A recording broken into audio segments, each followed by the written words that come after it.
isn't a one-size-fits-all for almost anything in life. So don't settle for a one-size-fits-all setup.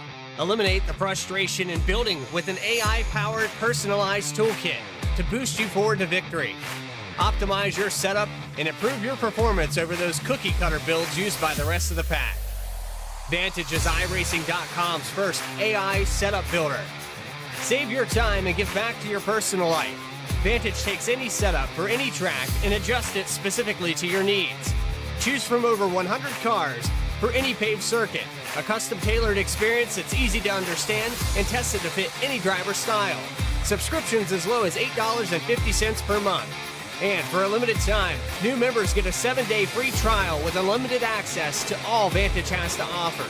Let Orange Speed Vantage free you of the endless loop of testing and get you back on track to victory lane. Visit orangespeedvantage.ai to get started.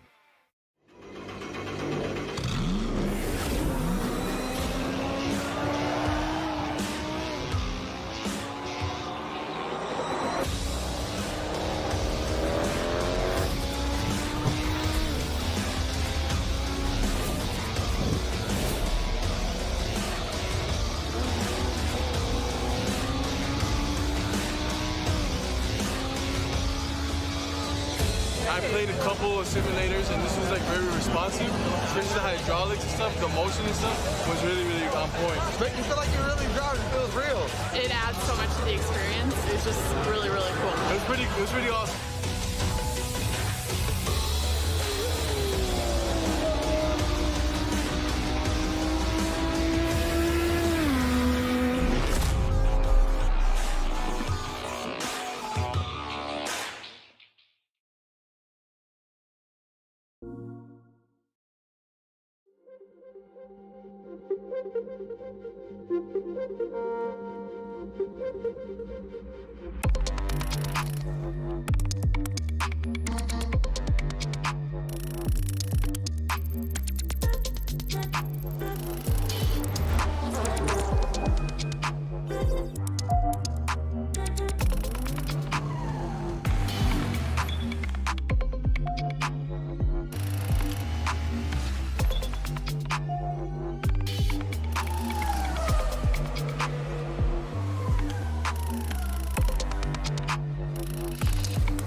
After the first set of elimination races, names like Chris Hodges, Bill Daniels, and Jeffrey Clifton are locking up these points. But here tonight, two separate groups are going to eliminate themselves and bring it down to the final 11 as 22 drivers race for the virtual Cup Series. It's VRX World Cup. Live tonight from the virtual Homestead Miami Speedway. I'm your host, Bradley Cooper, and alongside tonight, I'm with Justin Prince. And Justin, we've seen a lot of great races here at Homestead Miami, but when you put prizes on the line, that action could get even more intense. Yes, indeed, and especially when it comes to what's at stake for drivers to be able to try qualify for the regular season starting off next Monday. These drivers have 2 more races here tonight to be able to determine who moves on forward here in this one. Remember, for those who tuned in during the first week of action, Bradley, you can emphasize 2 separate groups racing simultaneously right now in the next 2 races to see which groupings move on. Remember, the top 11 in each group move on in points. PJ Cox leads the way in Group A. Jared Epker is currently on the cut line, though. It's very tight there, Bradley. You can emphasize from last week, Dustin Buck just 1 point back. Yeah, and the cut line isn't much different in the other group. As you look at Group B, John Darnell is tied right there at the 11-12. And we saw the intensity there. We had Bristol, we had Okayama, 2 different style tracks to come to. And now we come to Homestead in Atlanta, which will be kind of a version of a super speedway. But let's take you trackside now as we get your grid up on the screen. It's Jeffrey Clifton picking up right where he left off. He's going to start on the pole here tonight with Logan Rhodes on the outside. Second row is going to be Jeff Scott with Michael Howerton in 4th. 5th spot is Clyde Barker and Wade Palmer. 7th position, Stephen Brown, Todd Mace in 8th. And then that row number 5, Edward Fielder and Luke Rakoski in 10th. On the spot today is Casey Ellis. He's at a turn 5. He'll start alongside Joseph Riccioni, the 3rd. The last driver set time, Greg Pillar and Darrell Aronson. Your last driver scroll on screen, 17 starters in the field tonight. Darnell the 3rd, Duncan and Hurst will be the last of those competitors. The drivers themselves are already on the front stretch. The green flag is out. The 3rd race of the final elimination rounds for the Week 2 qualifiers for the VRX World Cup is underway.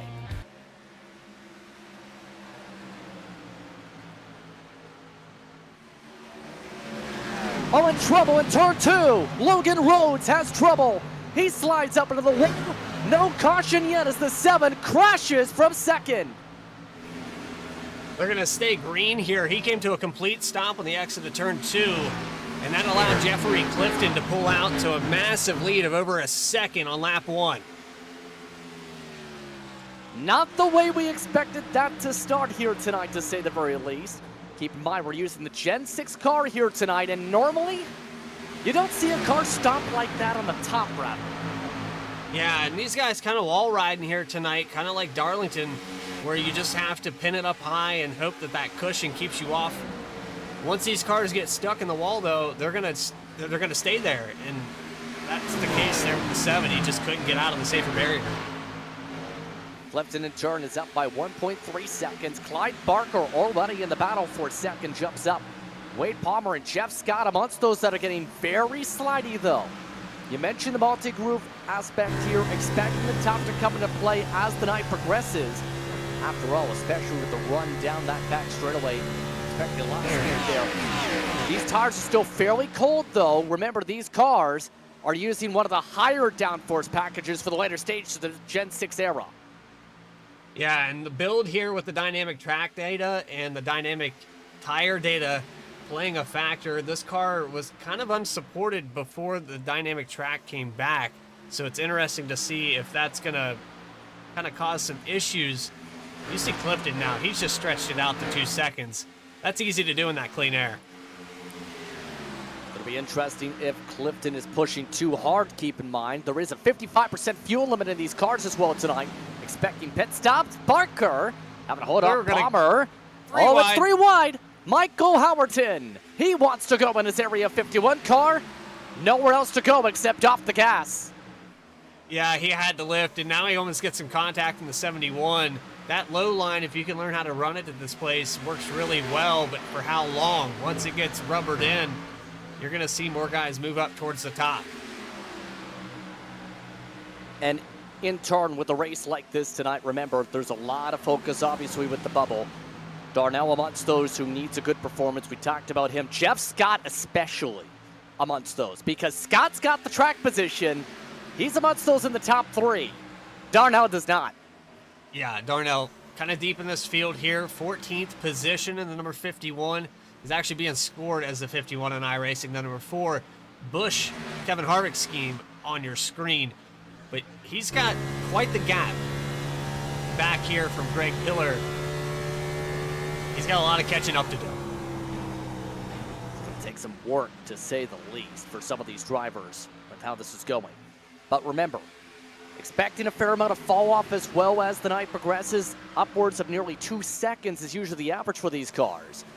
So in turn, based on your experience of what you've seen so far, how would you try and save these tires with this racing tonight? Especially with how a lot of trouble seems to be out of turn 2. Yeah, I would stop trying to go side by side, let the guy in front of you drive his stuff and burn it up. I mean, we've got 50 laps here tonight. That's plenty of time. And with a 55% fuel count coming down pit road, you can make up a lot of time. If you practice that and you're good at it, you can make up that ground for those guys that are way ahead of you. I see no reason to push it here on lap 8. So in turn, still 3 seconds up as Clifton. And running away, some contact with the wall with the heart of the pack. A couple drivers trying to dart away from the wall. All while Mike Howerton, who picked up the win at Okayama in the second race of the broadcast last week, he's up to second. And it shouldn't be a surprise to see speed from Howerton. He's been with multiple groups, especially on the setup shop side, where he's been competitive in several different types of cars. More so these days, the Xfinity / Grand National cars. It shouldn't be surprised to see him doing well in this car tonight. Yeah, I'm not surprised at all. He's been phenomenal, especially at Okayama. He put it up there and challenged that leader for a consistent 10 laps before they made a mistake. And, you know, you could probably put an asterisk on that last week because there were mistakes on pit road that changed the outcome of that race. But the 52 has just been on point here tonight. He's got a long order with 3 seconds to catch Clifton. Let's see if he's able to do it. 10 laps in, we got a lot of time. Working solid already to run away from the pack, especially since third on back, they're busy fighting side by side still. Jeff Scott, who's scraped the wall a couple times already, wants spots back. Barker's now back under attack. The Roughneck Racing Machine. Look who's coming on the inside. Mays up 3 spots, wants to go 2. These drivers are racing like there's only a 5-lap race. It's lap 11. When you put the word elimination into the sentence of what's going on here tonight, these drivers change their mentality. It almost becomes crunch time. It's like the final race before the chase kind of style. And these guys know that they have to perform maybe a little early to put that mindset. But I think as the laps progress, you're going to see these guys relax. Hopefully we see them relax because we already lost a driver right out the gate. Look at Rhodes. He's 2 laps down here after that exit wall. Keep in mind, there is a faster pair available ahead wide. 7 still running, but we'll need a lot of cautions to have a chance here, to say the least. Up front, the lead is shrinking. Clifton lost about half a second last time by. The 00 starting to see the pace drop off. He's been running middle in 1 and 2, top to middle in 3 and 4. Keep in mind, as he settles in 33.4 at the stripe, Howerton is a 1/10 of a second quicker on the average so far. And he's driving that low line compared to the 00 who's running the high side. That could be the case here, that low line's going to be a little bit faster on older tires. And this place is notorious for chewing them up quick. You know, it's not like Dover where it's going to just eat them off, but you know, the marbles will start to form up on that high side, and that high line might not work anymore late in this race. See how long that takes to trim on down and before pit stops come into a factor here. Keep in mind, here's the interesting part. If there was to be a caution here, Bradley, a big thing about this series that we haven't touched upon quite yet tonight, there's only 1 tire set available in the pits tonight. So if you were to get a caution, it could even be as simple as, do you take the tire or bank on caution later? Yeah, when do you take those tires? We've seen countless times where guys will save sets and then we don't get a caution.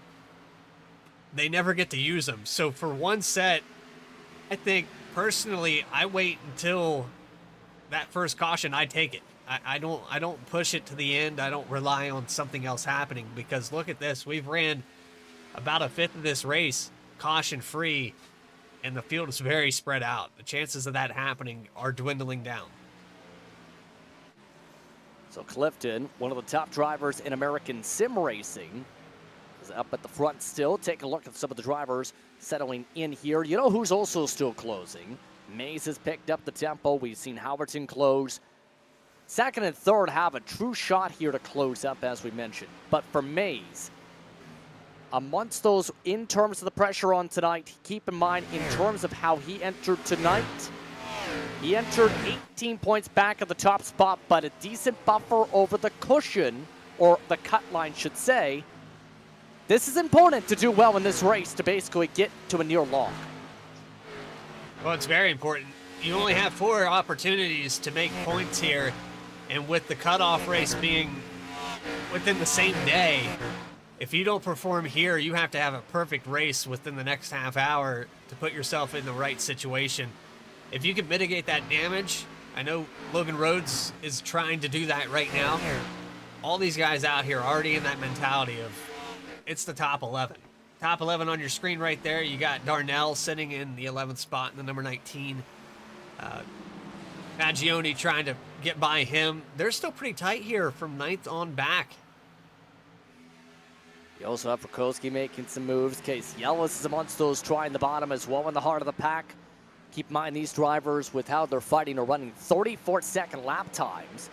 But Ellis is amongst those who's picked up that short and slow roll on the bottom to make it work. He and Rakowski just picked up about a spot apiece in 1 and 2 alone. Yeah, bottom's definitely working better than the top. We can see it. It's right there in front of our eyes. I'd say the 66 going to try his luck now. I'm interested to see, though, what the tire wear is like. We haven't seen the bottom really. It saves fuel, but it doesn't really save tires when you have to push it down there and keep it down there for that long. Keep in mind, we're just about towards the possible window for pit stops. Keep in mind, we started tonight with about just 10 gallons in the tank. It's not a lot of gas, and keep in mind, this is a car that, in most cases, has a tough time getting just past 50 with how those racetrack plays out. No indications of pit stops quite yet, but in turn, that pit road entry could be critical, especially for drivers like Clifton, who is down to under 1.5 seconds for his race lead. Yeah, taking a look back from the 00, Howerton has shaved off almost 1.5. And I think that lead would have been a little... Oh, he touches the wall there as they go through 3 and 4. That's not going to help at all. He loses a couple tenths just through that corner. That fall off massive right now. 34-second lap times up at the point. 2 to 3 tenths quicker for the driver second and third here. And at this point, Mays is in a good position here too. We talk about the need to enter the pit lane strong. There's the chance too, you thought. Trouble front straightaway. Stephen Brown is crashing the 71 car. And this changes everything. This just happened as well. Fagioni had entered the pit lane. Yeah, we see the 10 car right there on the left side of your screen. He had just hit his pit stall. And that might put him in a situation where he gets trapped a lap down. The 71 takes it to pit road. Let's go back on the V-Speed instant replay and figure out what happened here. I think something broke. I think something broke because look at the way the steering is. I think he is steer disconnected and it over-revved the engine. Yeah, something happened on the exit. You can see the wheels all the way to the left. Let's go on board with him here. Yeah, his wheels all over the place. Something broke.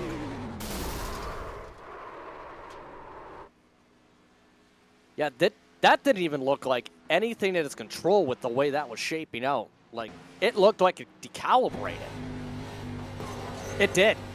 Yeah, it decalibrated. His wheels full degrees tilt, all lock to lock. And that's unfortunate because he was already struggling here tonight. He was deep in the field. That just, I think that's the nail in the coffin for the 71 tonight.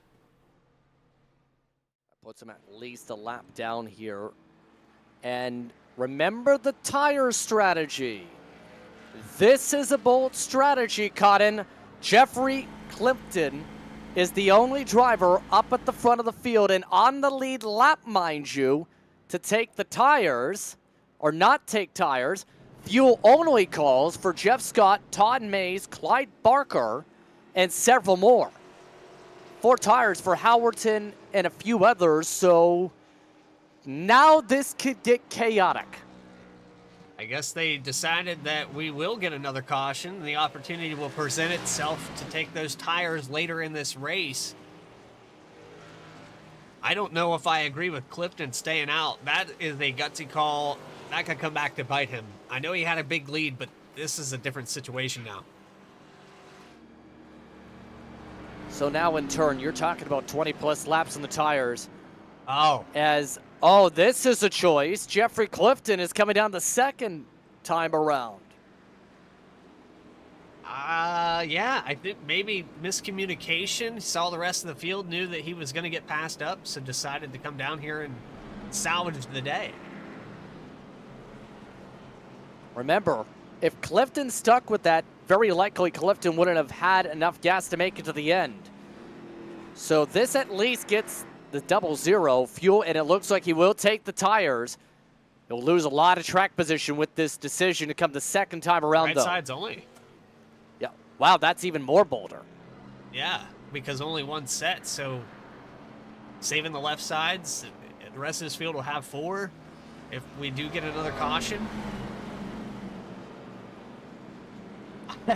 I'm at a loss for words right now here, Justin. I don't know what the deal is, but these guys have been practicing all week, so they might know something we don't. So in turn, how do you combat the potential of the tire spin here? Because keep in mind, 5 of your top 6, I wouldn't be surprised if we see a lot of sliding coming down the front straightaway here. You'll have to refresh my memory on this car's horsepower. I believe it's over 700 back in 2013. Trying to get that to connect to the road was hard enough. But now you're going to put all the debris, all the wear on these tires and try to do that 25 laps into this race. Throttle control is key on this restart. It's going to be extremely critical for a lot of drivers. Wade Palmer electing to come down a second time this caution in this pace lap. Mays has indicated he is taking the top for the restart. Lights are out on top of the iRacing pace car. So it's Mays, Scott, Barker, followed by Howerton, Darnell, Pillar. Then you have Koski, Ellis. And amongst those towards the back include Clifton, Aronson, Feeler, Duncan. 4 tires taken under the final pace lap, by the way, by Wade Palmer. So he backs out of the initial call he made. I mean, there's some indecision going on this racetrack. You saw Clifton go down. He goes back down. You had Wade Palmer top off with fuel. Maybe some of these guys think they can make it to the end. But ultimately, Todd Mace and Jeff Scott are up front. And if we don't have another caution, they could run away with this race. Remember, though, they're on very old tires, essentially about nearly a full fuel run for the fuel distance tonight. It's Howerton on the fresh tires. He lines up behind the control car near contact as we're back underway. No major slides. Keep an eye on the 52. He's the first on 4 tires and trouble in the front straightaway. Aronson spins to the apron. Rakowski could not get going. Stephen Brown and Wade Palmer nearly also get collected.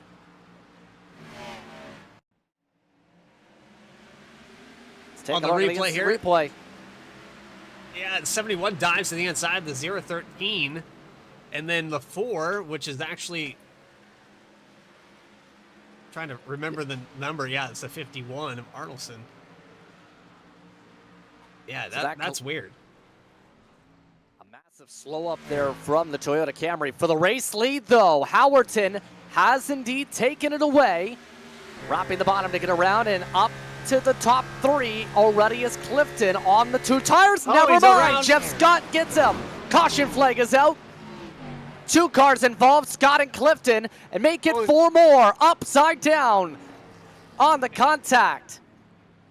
And that's not what Rhodes wanted. He just got one of those laps back and ends up door slapping. T-bones the 38, flips him over on the entrance of 3. That's a big crash there on lap 28. That's going to do it in for quite a few people. Jeff Scott, going to be an absolute bad situation. We talked about him being very tight on the bubble in this group. He's upside down from it. Here's a look.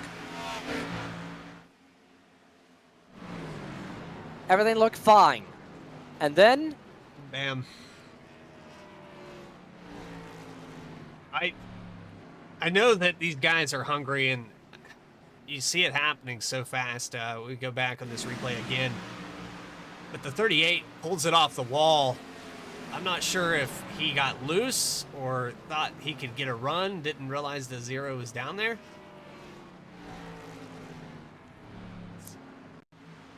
Yeah, that's a very tight spot, mind you.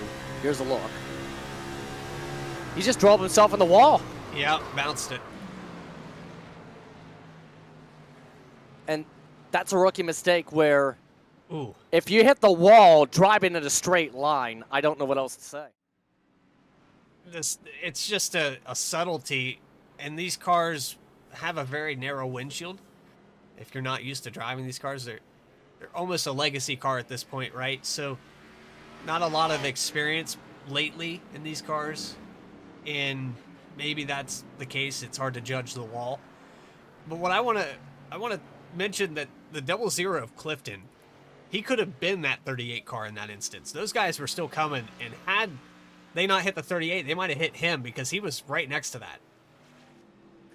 He has elected to come down and take 2 tires as well as get the fast repair on the car. Of note, Logan Rhodes, obviously out of the race, the new damage model, and with the meatball flag. Have to take the fast repair earlier out. Jeff Scott has taken the tow, but have to start at the end of longest line regardless of what happens here. And so, does that change the strategy for some of these drivers, or do you wait for another one of those cautions before you put on the 4 freshies if you're a part of a fuel-only game? I think, yeah, right here we had some mistakes made. I know we only have 16 cars, 14 of them out on the track.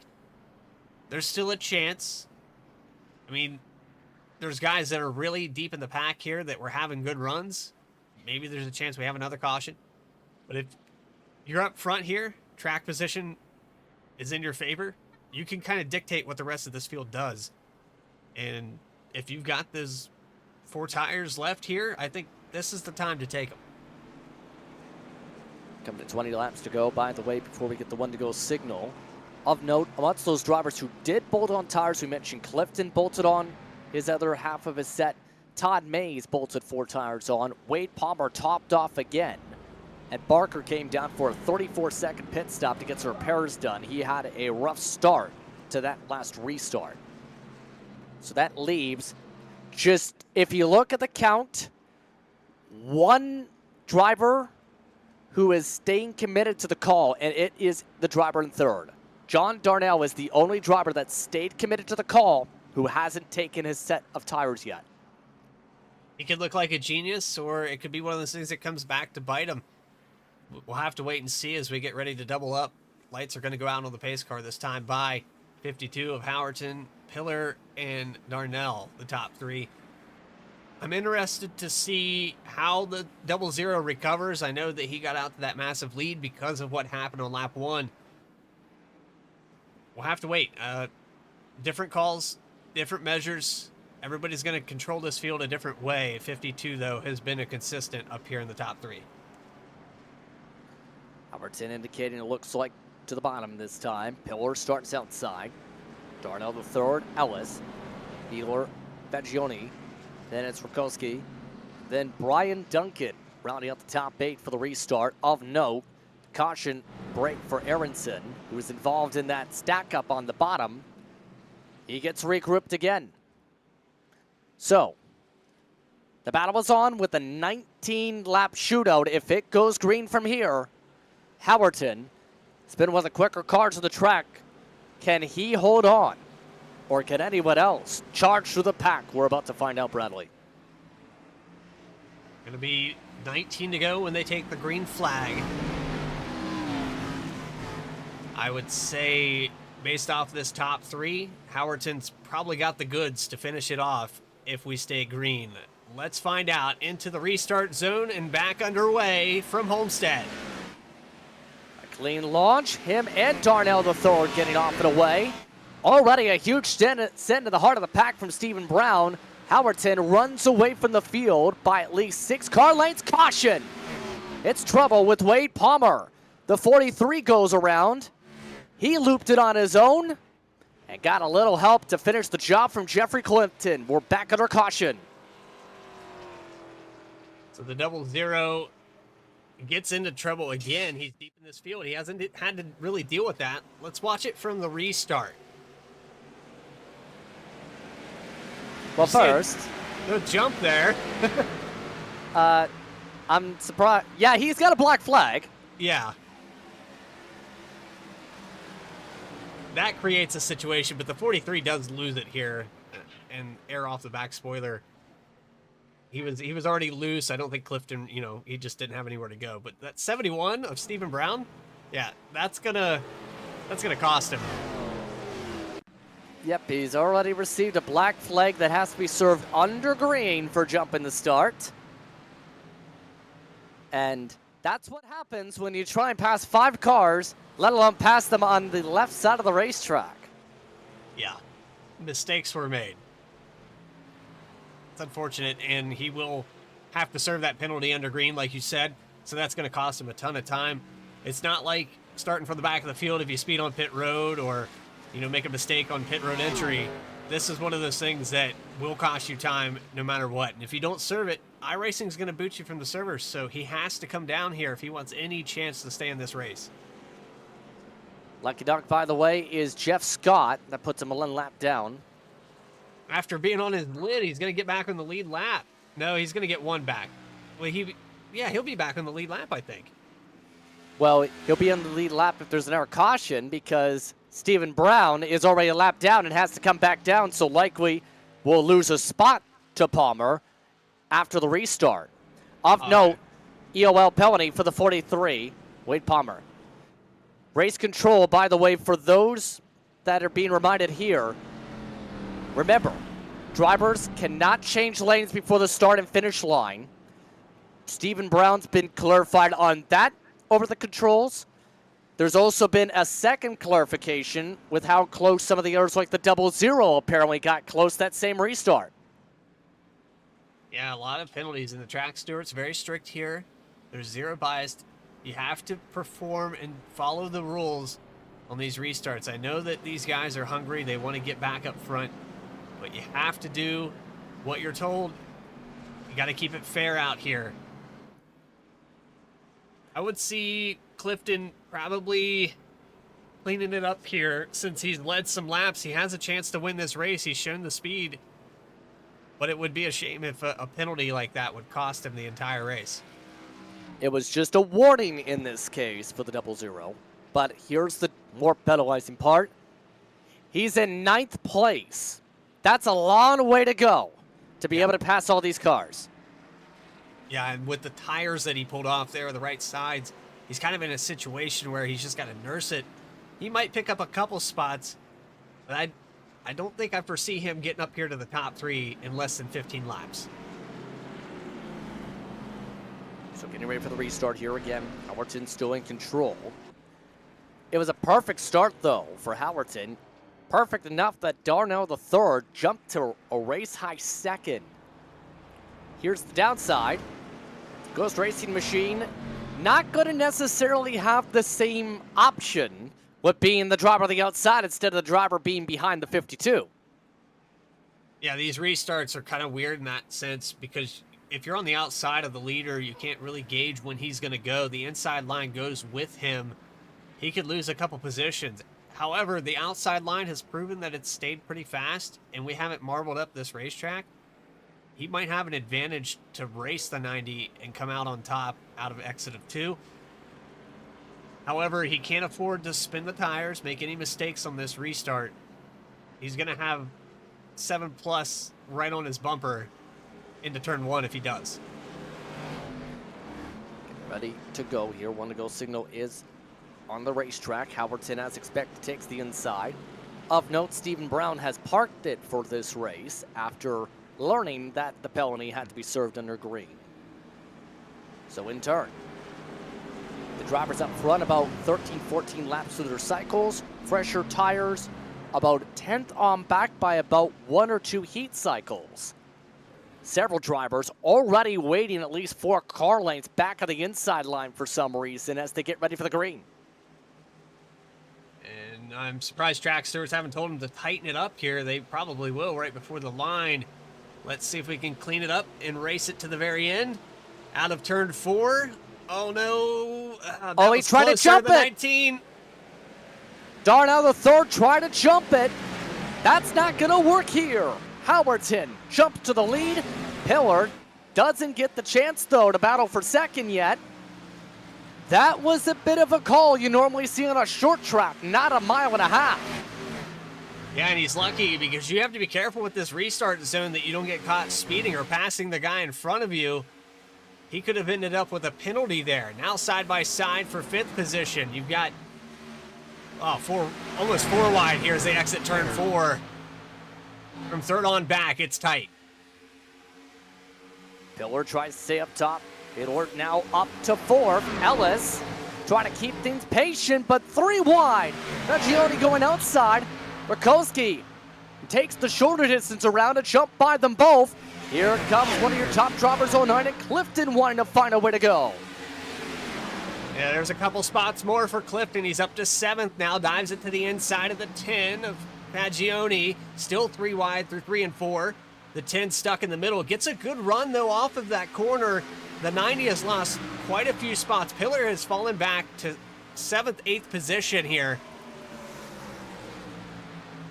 He might lose a couple more. Yeah, 19's losing them, too. The older tires starting to really factor in for Darnell the third. He might need a caution to get some spots back in the end. Clifton, he wants spots right now. Yeah. Inside, takes it on Rakowski. He's back up to 3rd. In trouble, turn 3 and 4. Pillar nearly put in the wall by Darnell the third. Little brush by the wall there. I think he's recovered it, but the 90, he fell quickly. I'm really, really surprised that he fell that fast. And I'm also impressed with Jeffrey Clifton getting up here to 3rd in just a couple laps. We have 10 to go when they cross the line this time by, and that 0 car is chasing him down. Remember, he was the quickest by far in the short run the first 10, 15 laps. Putting that speed back on showcase here. Looking from the windshield, Clifton looking for a place to run. He thinks outside, has to commit outside. Fiedler went middle. And he rolls that bottom really well. He's able to keep ahead of him. Now down the back straightaway, side by side, into 3 and 4. Now Clifton gets the spot. The 66 backs it way up. Now the only guy left in front is Michael Howerton. Can he hold on for the remaining 8 laps? The gap is about 0.7 of a second. Howerton does have the advantage of clean air with 9 laps to go. Can he hold the fort and hold the advantage over the hard-charging Clifton? 6/10 here as they come out of turn 2. Fiedler has fallen back almost a full second. It's going to come down to these 2 drivers. They're both rolling the bottom. We didn't see that in the first short run from the 0. Now they're running identical lines, half a second now out of 4. Slowly but surely with the draft coming into play, Clifton started to reel things in on the straights. Howerton sticking to his normal strat. Stay to the bottom, try and keep the tires on it. Clifton hard charging these same corners for reference.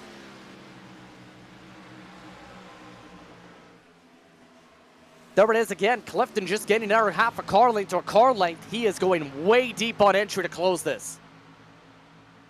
Is that hurting the tires, though? Is he going to have anything left for him when he gets to him? Is Howerton saving his stuff and just letting him reel him in and then going to change his line when he does locate the 52? This car gets a little bit tighter in dirty air as we look off the back of the 52. It's going to change how the 00 has to enter the corner. So how does Clifton do this is the major question. He's starting to have to really back it up. He hit a lot of dirty air off the corner. Yeah. You saw that there. He lost a 10th and not able to get that drive off back to the throttle as early as he was before. He might consider running the middle or the high line to try to get a run down the backstretch and then dive it to the bottom. Does he get the chance to change it up, though? Coming to 5 laps to go. Needs to close up 4 car lengths to have a shot to get side by side. Yet again, deep into 3, yet again, missing the bottom. Howerton is putting on the gas. 5 laps to go. Howerton setting sail. Deep back here in 3rd place, we got Mace going to the inside. Actually on the outside of the 96 of Clyde Barker. They're 3 wide coming off of 3 and 4. They can squeeze through. The 033 of Rakoski. He lifts out of the throttle, and that was a smart move there by the 33. He probably would have got caught up in something if he pushed that issue. That lead grows back to a second. I think he was saving. Absolutely, when you have to clean air. Do you blame him? You have the upper hand when you have the advantage up by a second plus to be able to save and then push like a light switch. Turn it back on once it's ready to go. And the rest of this field in a different time zone. Howerton just picking up where he left off from the first stage of elimination. Showing him how to get around Homestead, Miami. 3 laps to go. The gap, 2.5. Clifton falling off. Of note, you mentioned the 54 back in the top 3. Remember, he had to take tires, or elected to, I should say, during the caution after staying out of the old rubber. And since then, he's been able to pick them off one by one and has a really strong chance with the tire offset to make the pass of the 00. Yeah, he's caught up to him. He's in that dirty air situation that the 0 was in just a moment ago. But look how he plays it. He moves it up a lane. He's going to have a good run off of 4 and maybe side by side as they go into 1. Don't forget the 96, though, Clyde Barker right behind him in case they make a mistake. Mays elects to burp the throttle down the front stretch instead with 2 laps to go. Clifton moves back to the bottom. Same for Barker. Here comes the run for Mays. He looks for the peak to the inside. Clifton tries to block. Clifton forces a checkup. These 3 look to fight it out hard, coming to the white flag. Howerton, with a gap of more than 2 seconds, is taking the white now. Clifton can't make the block this time for second as Mays gets to the inside. He's going to take it here. White flag presented by VRX Simulators. And, man, Clifton just put the moves. Actually, Mace actually gets the moves, and Clifton's going to maybe lose another spot. Through 3 and 4, Clifton trying to hold on to at least a podium position. All that's while through 3 and 4, Mike Howerton runs away. He'll take the checker flag and win the 3rd race of the qualifiers for the VRX World Cup. He gets it by more than 2 seconds. Mays and Clifton holds on to 3rd. Barker, 4 1,000ths of a second off for the podium. Let's back it up here, and actually the 0 hits the wall. We would have backed that up just a little bit more, but I guess that wall ride gave him the run, the momentum. That is close there at the finish line. I have to back that up one more time. There's a term when it comes to the wall. There are huggers and pushers. This one's a pusher. Yeah, that one bounced perfectly for the 0. Maybe gave him a little bit of extra just at the line there. That is close. So Mike Howerton and all of that holds on by about 2 seconds and gets to burn it on down. He picks up the victory in Group B here today. What a run. He was the king of the long run, and he was pretty clearly the king of the clean air in the end, Bradley. Bring up those final results for you up on your screen. It's Howerton, Mace, and Clifton, the top 3. Then you have Barker that just, like you said, 4 1,000ths of a second to come home in 4th. Almost a post-race podium. Greg Pillar's going to finish in 5th with Luke Rakoski. Wade Palmer, nice recovery. after that spin. 7th spot, Casey Ellis in the 35 will finish 8th. Daryl Arison in 9th, and Joseph Fagioni will round out that top 10. Theodore finished off in 11th spot, 6.7 seconds back. John Darnell on the old tires finished 12th, 14 seconds back. Already indicated he counted on one more caution. He didn't get it. Brian Duncan finished last in the lead lap in 13th. One lap down, Jeff Scott. He also needed a caution, didn't get it. DNFs tonight, Stephen Brown and Logan Rhodes. Richard Hurst did not take the green flag here in this one, Bradley. Stay tuned, everybody. We've got more action for you. We're going to go to the Atlanta Motor Speedway, the recently repaved Atlanta, and bring the final elimination to your attention. For everybody here so far at VRX World Cup, presented by Butt Kicker, Thrustmaster, and Carpe Diem Creations. This is V-Speed. Stay tuned. We'll be back right after some commercial breaks. There isn't a one-size-fits-all for almost anything in life, so don't settle for a one-size-fits-all setup. Eliminate the frustration in building with an AI-powered personalized toolkit to boost you forward to victory. Optimize your setup and improve your performance over those cookie-cutter builds used by the rest of the pack. Vantage is iRacing.com's first AI setup builder. Save your time and give back to your personal life. Vantage takes any setup for any track and adjusts it specifically to your needs. Choose from over 100 cars for any paved circuit. A custom-tailored experience that's easy to understand and tested to fit any driver style.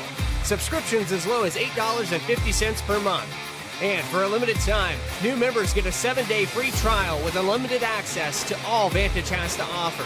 Let Orange Speed Vantage free you of the endless loop of testing and get you back on track to victory lane.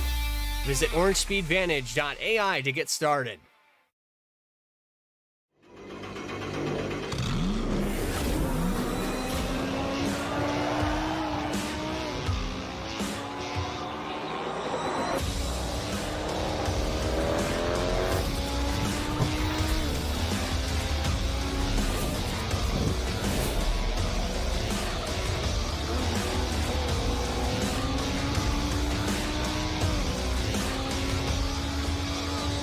I played a couple of simulators and this was like very responsive. Especially the hydraulics and stuff, the motion and stuff was really, really on point. Make you feel like you're really driving. It feels real. It adds so much to the experience. It's just really, really cool. It was pretty awesome.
played a couple of simulators, and this was like very responsive, especially the hydraulics and stuff, the motion and stuff was really, really on point. Make you feel like you're really driving. It feels real.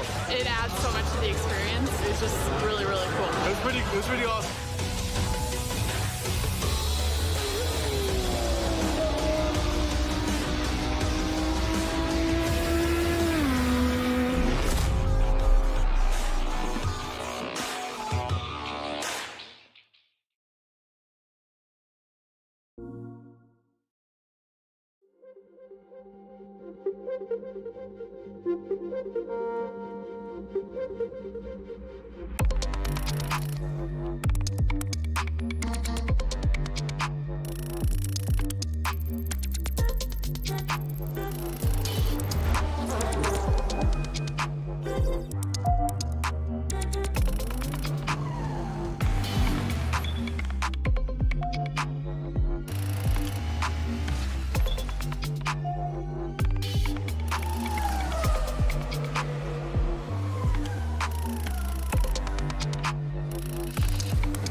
Here comes Milo, big run out of 4. He's going to be there. Tristan Marty's there. Cannot count up to 37. Oh! No, gets burned! Cabot, where did he come from? Here comes Zwack. A punch from the 33. It's a drag race. The Magic Man wins it Auto Club.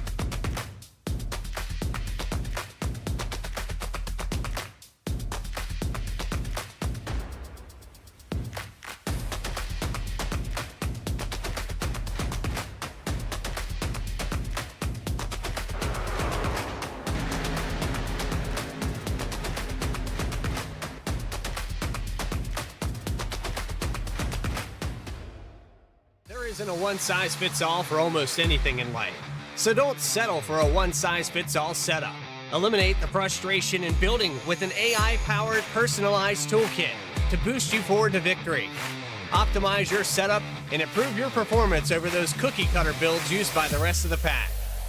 Vantage is iRacing.com's first AI setup builder. Save your time and give back to your personal life. Vantage takes any setup for any track and adjusts it specifically to your needs. Choose from over 100 cars for any paved circuit, a custom-tailored experience that's easy to understand and tested to fit any driver style. Subscriptions as low as $8.50 per month. And for a limited time, new members get a 7-day free trial with unlimited access to all Vantage has to offer. Let Orange Speed Vantage free you of the endless loop of testing and get you back on track to victory lane. Visit orangespeedvantage.ai to get started.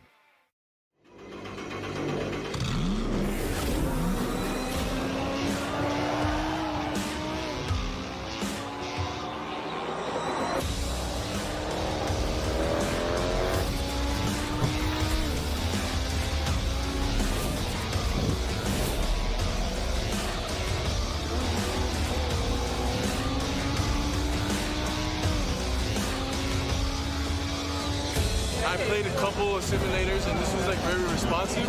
Especially the hydraulics and stuff, the motion and stuff was really, really on point. Make you feel like you're really driving. It feels real. It adds so much to the experience. It's just really, really cool. It was pretty awesome.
Welcome back to tonight's coverage of the VRX World Cup and its Week 2 qualifiers as we shift our focus to iRacing's virtual Atlanta Motor Speedway for tonight's action brought to you by Thrustmaster, Butt Kicker, and by Carpe Diem. The battle is on to see which drivers move on to the main series in a few weeks' time, and it all comes down for some drivers to one final race. A super speedway race, 50 laps on the docket, all to decide how things play out for both the groups before the field gets locked in for the 11 from each who advance, Bradley. Yeah, this is going to be a good one. It's kind of a coin toss. Atlanta with its repave, more similar to a super speedway. So these drivers are going to have to draft, pack race, and keep themselves out of trouble, because even though we have a limited field, the big one can still happen. We could have 5+ cars involved in an accident. In Atlanta, only about 40 feet wide. It makes for some tight grooves, and it's really difficult to pass. And in turn, these drivers get themselves positioned in Group A. We'll be keeping an eye on the next race for this one. Remember, this is how they entered the day. PJ Cox entered today as the points leader. The bubble conversation seemed Epker, Dustin Buck, and Logan Watern very close, all within about a 5-6 point spread. And in turn, keep in mind, after one race already complete moments ago at Homestead, Miami, for that respective group, a lot of shuffling expected, and in turn, a lot of shuffling here in the final one. Group B, we already seen Jeffrey Clinton run strong, but Michael Howerton picking up his second win of the qualifying series. Drivers like John Darnell tried their luck on strategy, and in turn, couldn't hold on late. Others picked up big time. Rakowski, for example. Others, like Jeff Scott, finished upside down. And those drivers have a lot of pressure with how tight it was in Group B. Here's a look right now at the practice session as drivers test to see how the pushing works around this racetrack.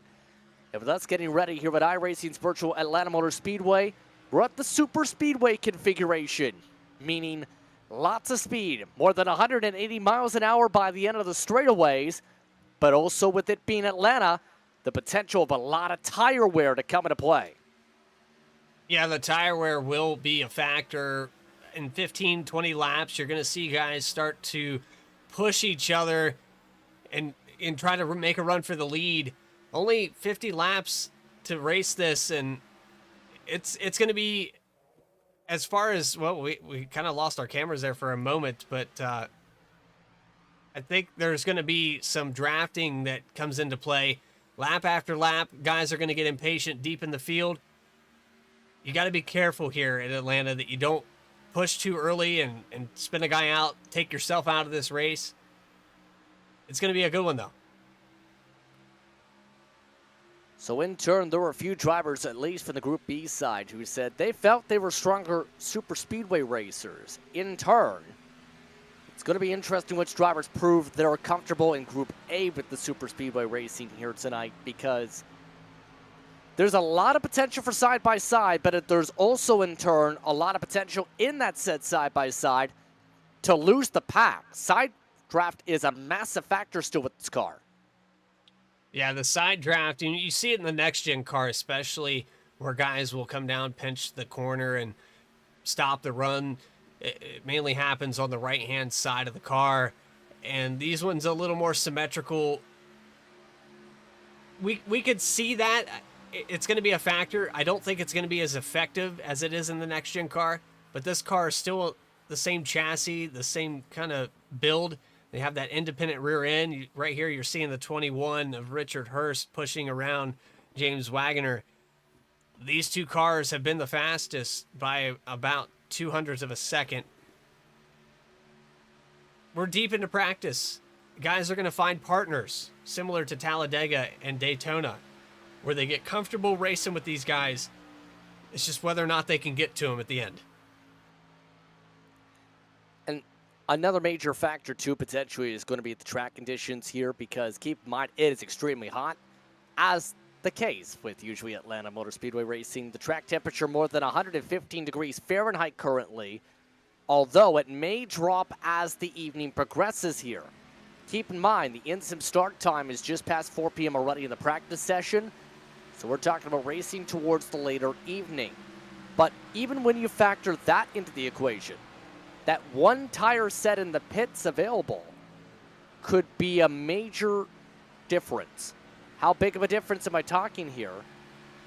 There's the chance drivers get massively loose if they even dare take the 2 tires, as drivers have experienced across superspeedway leagues in the past couple months here at this facility. So, as drivers get themselves situated and ready to go, we'll get things set up and squared away for qualifying. 4 minutes until we hit the track for qualifying. You're watching coverage of the VRX World Cup on V-Speed.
There isn't a one-size-fits-all for almost anything in life.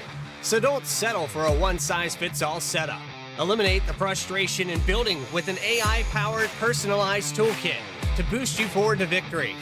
Optimize your setup and improve your performance over those cookie-cutter builds used by the rest of the pack. Vantage is iRacing.com's first AI setup builder. Save your time and give back to your personal life. Vantage takes any setup for any track and adjusts it specifically to your needs. Choose from over 100 cars for any paved circuit. A custom-tailored experience that's easy to understand and tested to fit any driver style. Subscriptions as low as $8.50 per month. And for a limited time, new members get a 7-day free trial with unlimited access to all Vantage has to offer.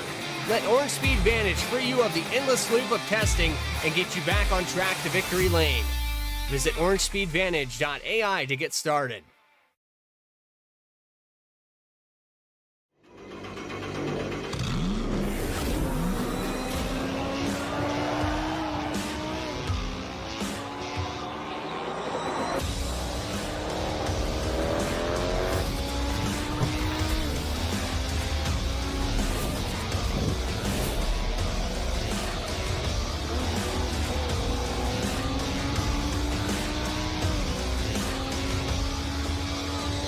I played a couple of simulators and this was like very responsive, especially the hydraulics and stuff, the motion and stuff was really, really on point. Make you feel like you're really driving. It feels real. It adds so much to the experience. It's just really, really cool. It was pretty awesome.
Welcome back to tonight's coverage of the VRX World Cup and the Week 2 qualifiers for the final race of the qualifying series. Keep an eye on Group A tonight as we get set to go super speedway racing at iRacing's virtual Atlanta Motor Speedway. Remember, tonight's action brought to you in part by Thrustmaster, by Butt Kicker, and by Carpe Diem as we get set to see how the drivers line up here at Atlanta. So in turn, 13 drivers set to take the super speedway for this race, and in turn, pressure is on for some of them because even though that count may seem a little bit on the lighter side, here's the thing. There's still pressure on to make sure you do well because all it takes is one bad race and you could be out of the picture if you want to be in that top 11 in your group.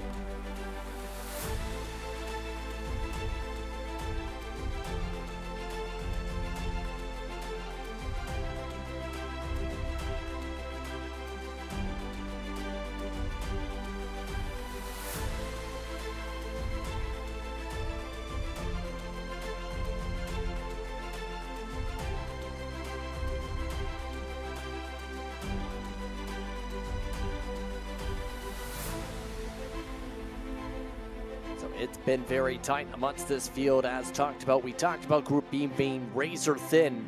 We've seen how those drivers raced out at Homestead in Miami. And with some of those strategy Hail Marys for a couple of those drivers, wouldn't be surprised to see a few of those potentially come into play for Group A to close out the qualifying series for drivers find out who advances and who does not. So again, less than 3 minutes to go in the qualifying session for the chance to try and make the World Cup here tonight. So it's the question here at Atlanta Motor Speedway. Are you feeling lucky? But also, are you feeling ready to deal with the high banks?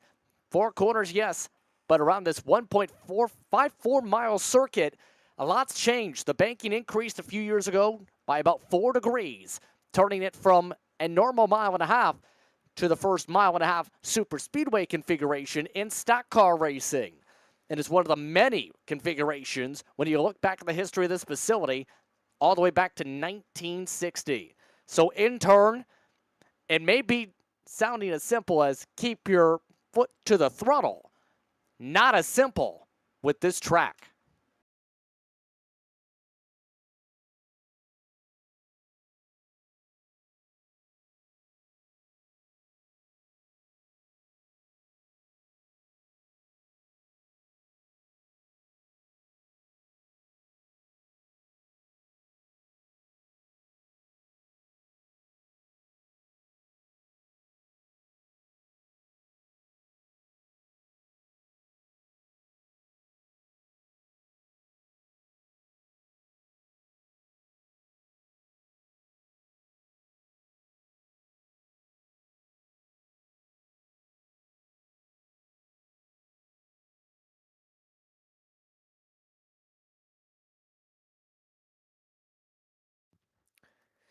So under a minute to go in the session. Of note, Bill Daniels currently the top qualifier now with a 30.9 in the session.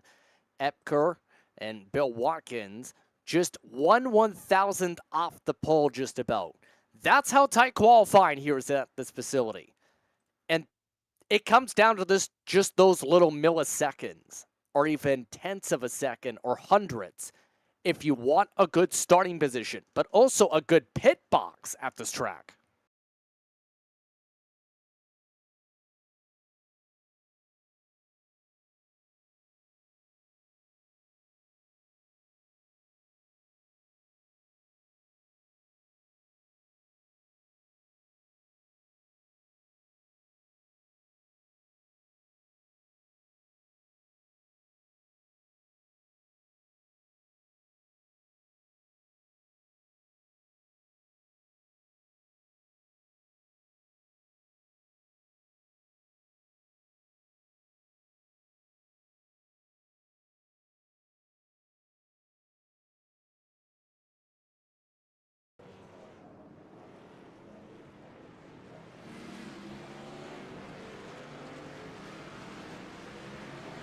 So this is a slight difference compared to the first race of the night where there wasn't a warm-up session here. In comparison to Homestead Miami Speedway's race.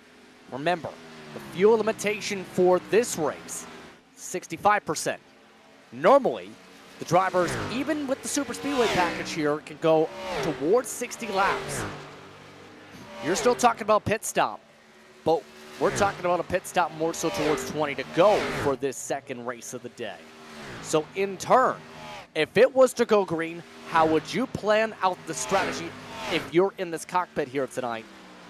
Or as a team, better yet, since keep in mind, Roughneck Racing has one of the sizable contingency groupings in this field with at least 3 drivers in Group A.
So remember, the previous winners entering tonight for this series, official winners should say, Bill Daniels and Chris Hodges, as some drivers make some friends on the pit road exit and apologize in turn over the radio. The better key point to move on towards in turn is, who do you think is going to get the run tonight in the Super Speedway race? Who do you think is the driver to watch and why?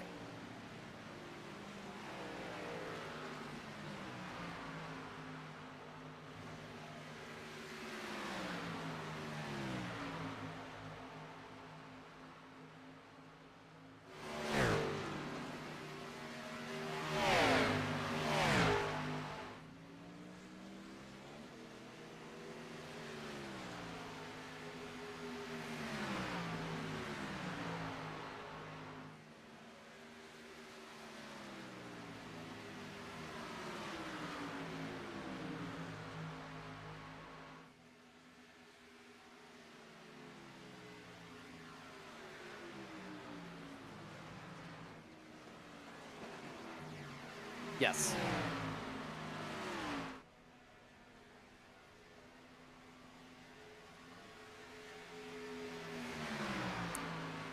Yeah, that's actually an interesting point, because if that was on iRacing, we'd be having a lot of interesting pit road discussions. It's even more aggressive when you keep in mind, for comparison's sake, official racing for the B car, for example, is at Old Atlanta. People are cooking the entry in that car. Imagine doing the same in the pack in a Super Speedway race here tonight.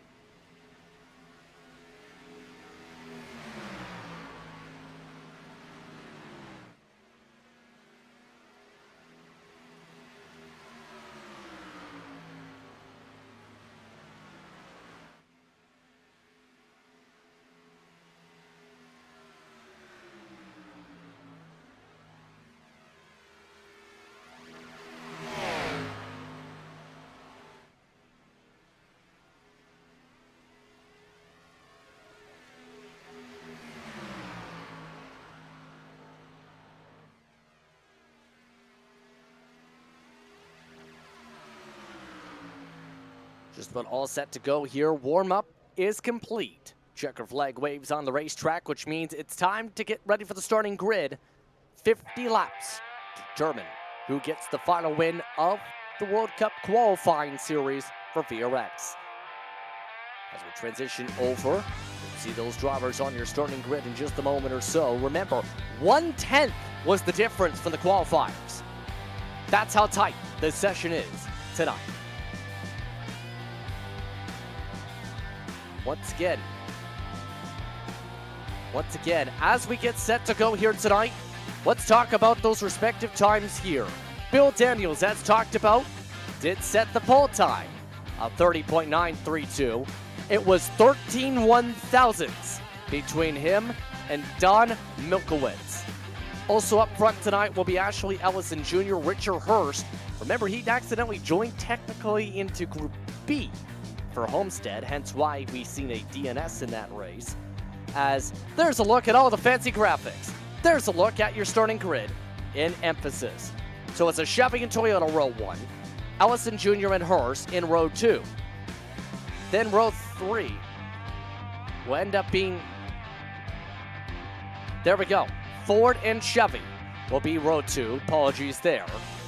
So in turn, Chris Phillips starts row 3 alongside James Wagoner. Then it's Logan Watern and starting alongside Jared Epker. Epker enters tonight on the bubble, so keep an eye on the water drop machine. Then it's Bill Watkins and PJ Cox. Last starters include Dustin Buck, William Britton, and Christopher Hodges. Of note here, interesting point here, Dustin Buck missed the start and is elected to start from the pit lane. Also, somehow the 58 car Ian Sim put the Xfinity Series car template on a Cup car.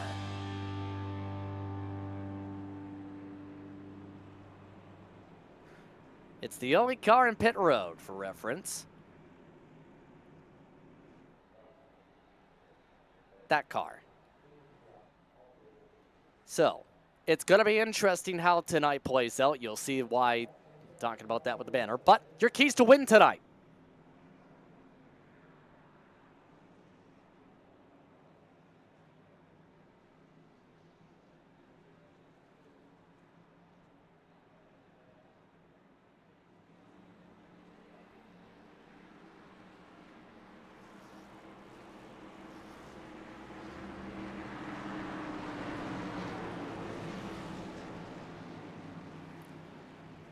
Who finds friends?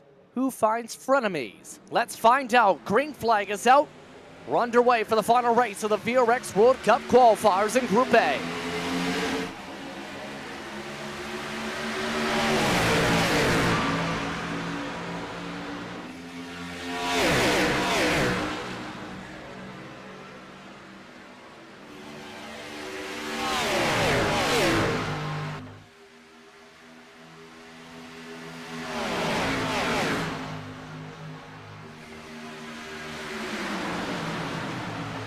Clean start on the bottom for Bill Daniels and company. He leads the opening lap. Ellison Jr. to second, 3 wide in the battle for third on back already. Milkowitz hits the wall.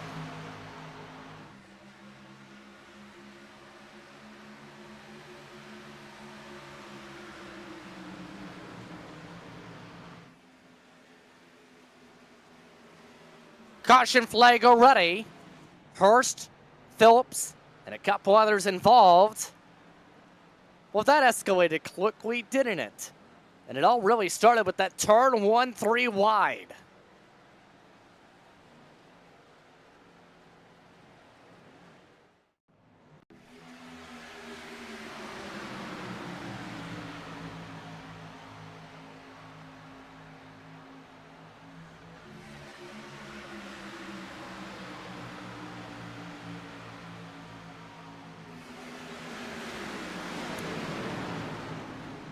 I think the 21 and the 6, though, didn't track to the wall on the exit. As in, they were half a lane to a lane nearly away from the wall and exit.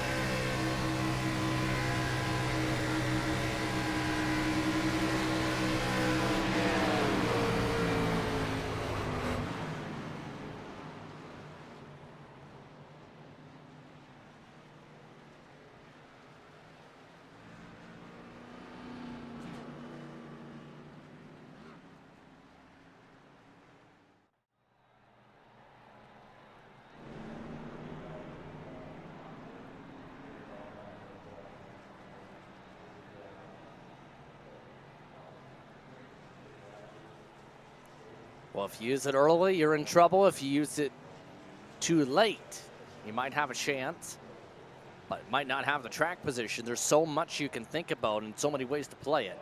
Looks like most drivers electing to keep it, as to be expected.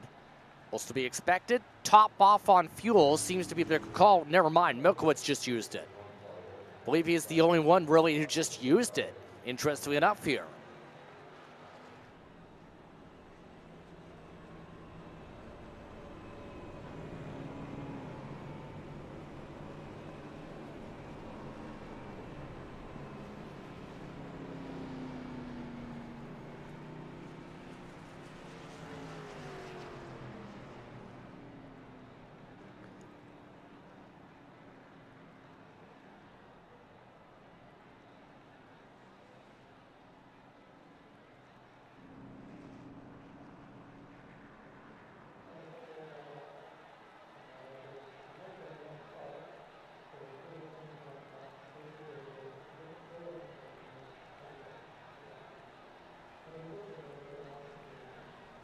So Wannerer already your biggest mover as we get ready for the restart. Remember, since it's a super speedway, this is a quickie yellow circuit by nature, which means we're already at 1 to go. As expected, Daniels to the inside. There's your butt kicker, biggest mover graphic. Depending on how this restart goes, the one up 4 positions already and looking for more. And for reference, just seeing the totals from the last time out, 11th at Okayama, also a 16th at Bristol in the opening day and week of the qualifying series. Logan looking a lot more comfortable with the track position already.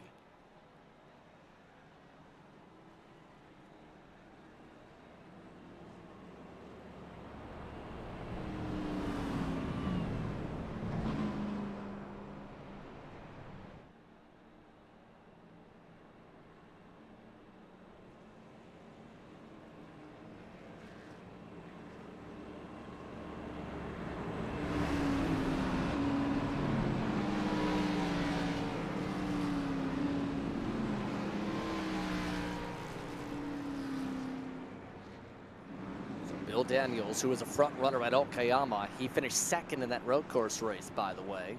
He's in control. Starts alongside Ashley Ellison Jr. and the Ellison Jr. Designs machine. iRacing pace car is off. 45 laps to go. In the restart zone, they wait to the green. Back underway. Clean launch for Daniels. The rest of the pack, for the most part, stays 2 by 2 outside of the top-off group.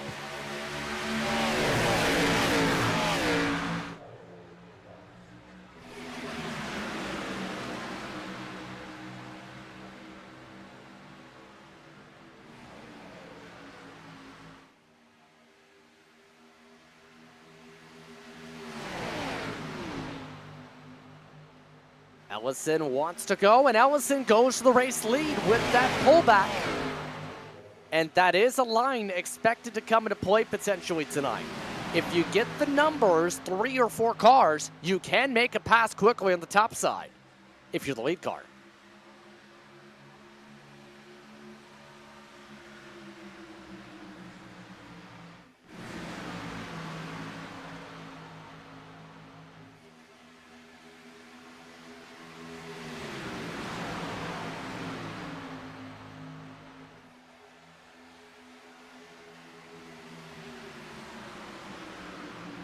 See how it plays out in the early going so far. A lot of shuffling. Here comes the run back from Waterrun and company. PJ Cox, he goes inside from 10th spot already to 3rd.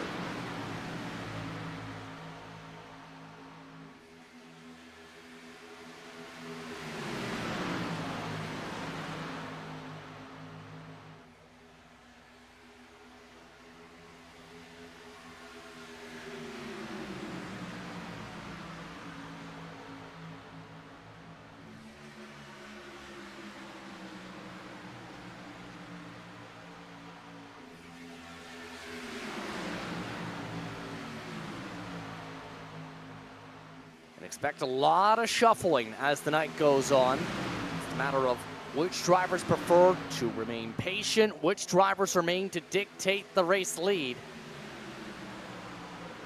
It comes down to how the field itself wants this to play out when you think about a big picture here. Looks like everybody except for Waterburn wants to go status quo in the bottom.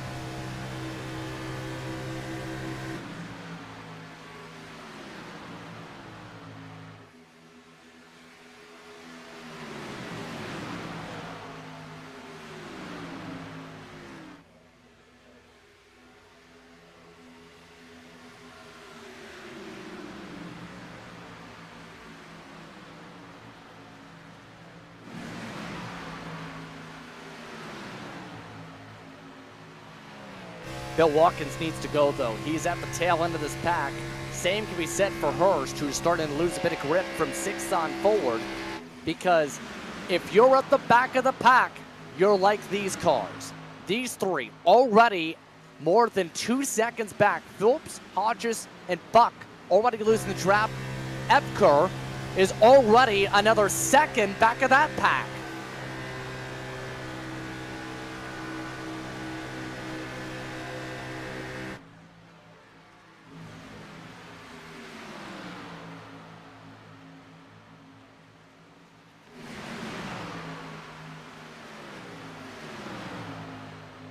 So a lot of thinking for some of these drivers, as the 11 is the only driver without any drafting help so far.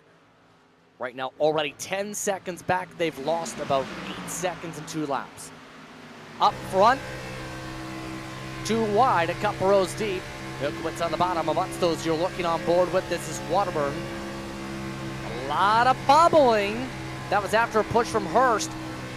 And remember, as well, the longer the run, the more these cars like to slide up the track.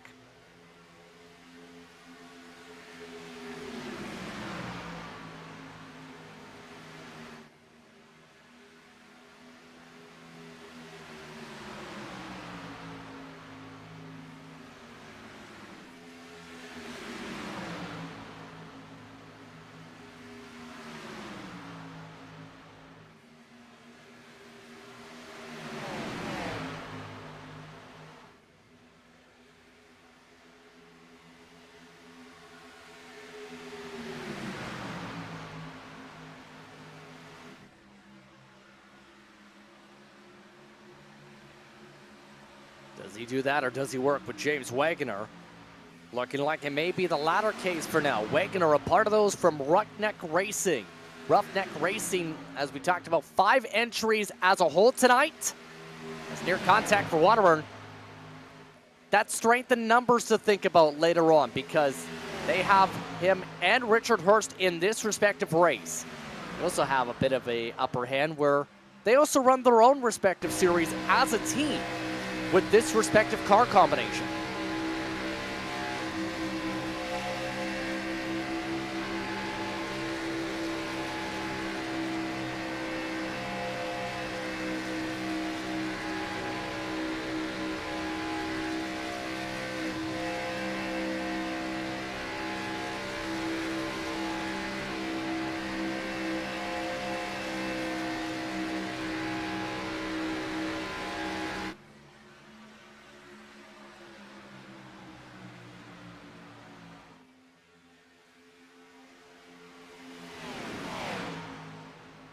In turn, trying to regroup. In turn, Hurst has a chance. If anything, Milkowitz having to back up the corner a little bit.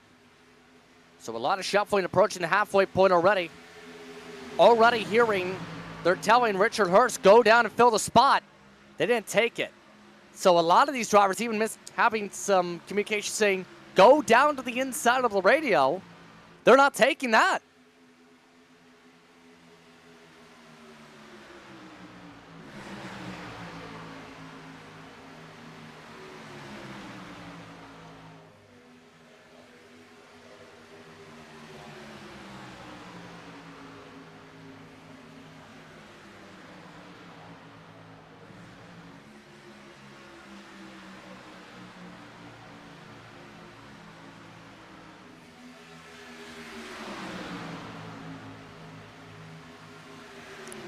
William Brennan, mind you, is one of those who are trying to push this top line. They've now picked up Wagoner, mind you.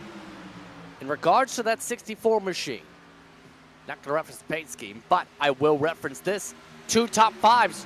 Very few drivers have been able to run top 5 in each of the races like the 64 did in the previous two.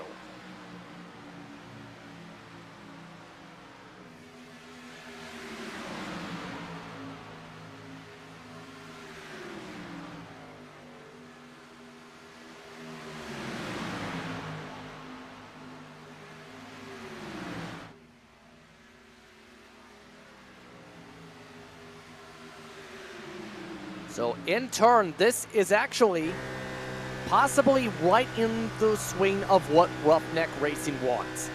1-2 for the organization. Now they have the chance possibly to control the pack here. Here's the problem. The rest of the pack is 3 car lanes back. Here's the other problem. Remember Epker? Guess who is within 5 car lanes of being breached now by the leaders?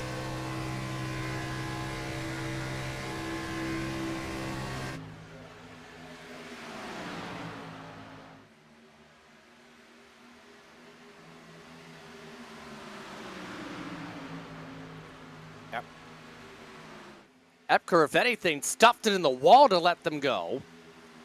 That's not going to help the 11 keep the draft. In fact, they might lose the draft here. It's the only car left down. So, as a result, though, the top 2 still looking solid here, approaching the halfway point.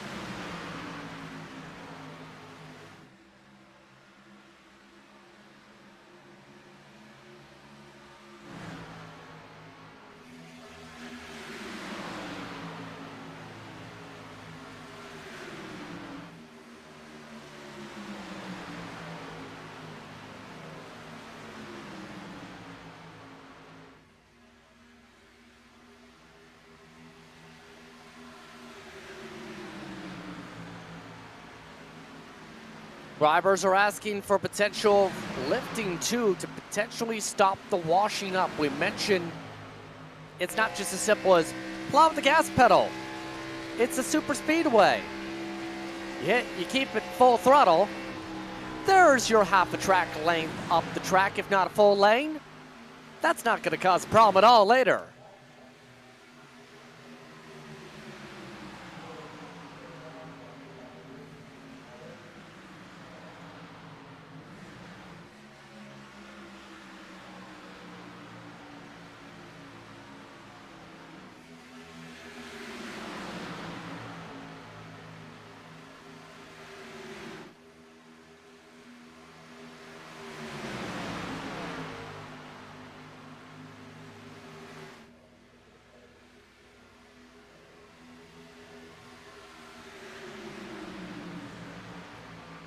Just past the halfway point, single file up front. Pit stops on the docket pretty soon for your front runners. In fact, the whole field. Remember, a couple drivers did top off. Not a big enough difference, though, possibly to come into play here, per se. Unless there's trouble on the entry. There's already communication. Drivers are asking, when are they going to pit?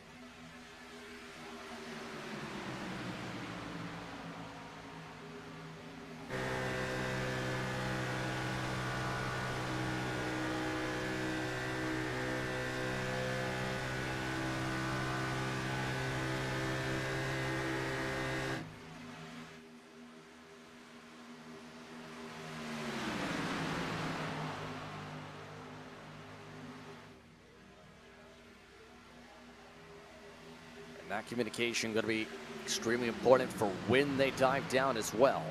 Or better yet, which drivers dive down with them. Ellison Jr., let's touch upon him. Right now, that driver, as mentioned, running in the 3rd position. Someone with experience working in the short track racing scene. Also went to the NASCAR Technical Institute schools.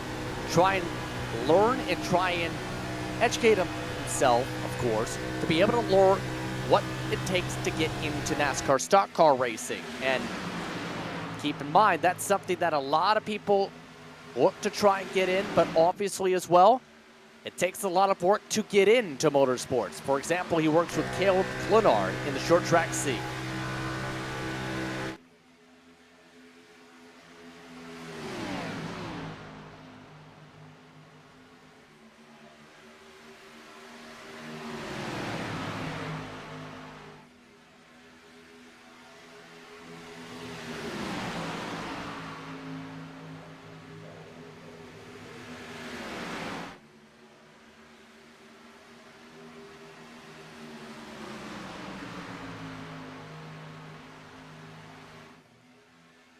Some may be thinking we're at 20 to go. We projected possibly stops nearby here. Doesn't seem to be the lap this time, but drivers are starting to wash up a lot. Here's the second pack, by the way. These drivers are 5 seconds behind. For reference, they're running a half a tenth quicker than the race leaders. And they seem to be a little bit more in sync, if anything, on what they need to do to stay at the bottom of the racetrack. They were the group talking about the lift method, for example.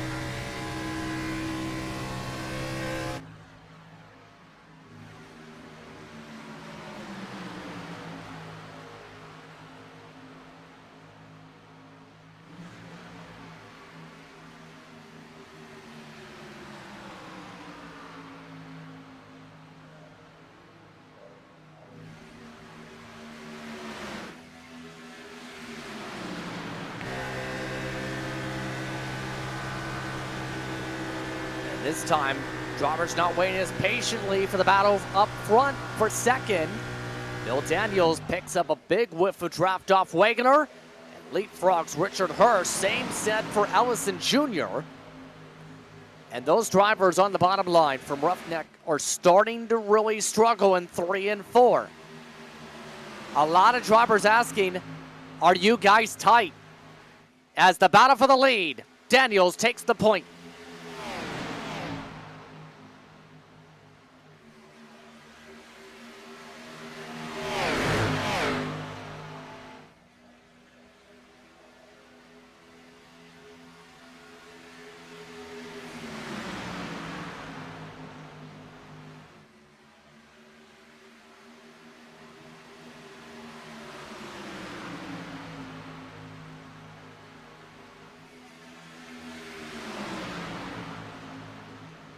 Coming up towards 16 laps to go. And keep in mind, the longer they go in this run, the more that makes the timing of how much you even take on the gas important to think about. One of the things iRacing has that has come into the past year, mind you, is the fuel calculator. In most cases, people say, I don't want the auto fuel on because I'll end up forgetting about it and not have fuel. Right, at this track, it's perfect to know how much fuel you need to the lap.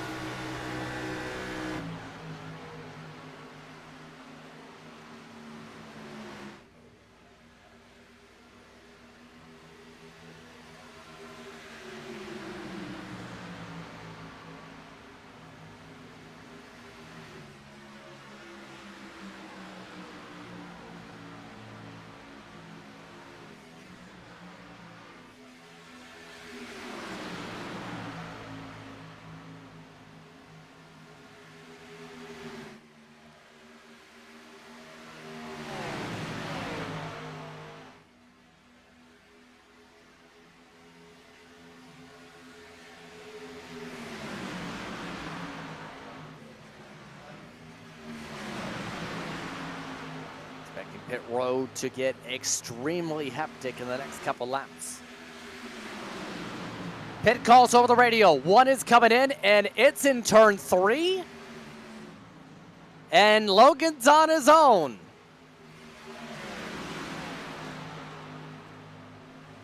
Oh, and he still misses it.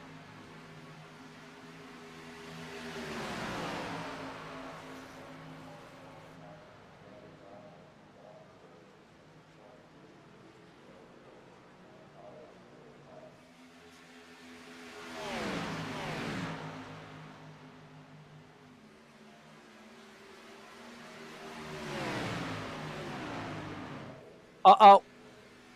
More pit stops, and everybody is missing it. Hurst and Wagoner make contact. Ellison Jr. speeds and spins it. So everybody having troubles on pit road entry. Epker has also crashed on exit.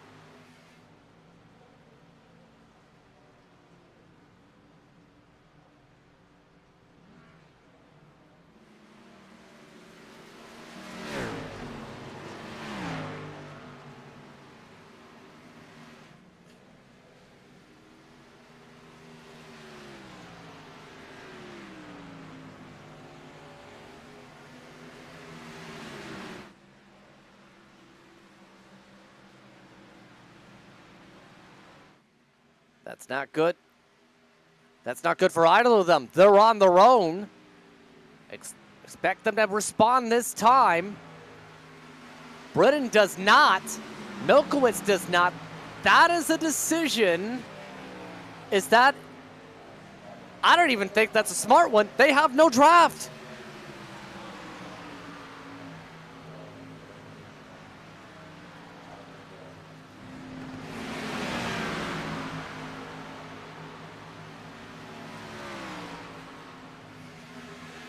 Somehow, none of them gained a lot of time there. They were half a second quicker. Pit stop, this time for Milkowitz. Britain is still going. Milkowitz keeps it conservative. Also coming in, Bill Watkins. And the splash and dash is on for many.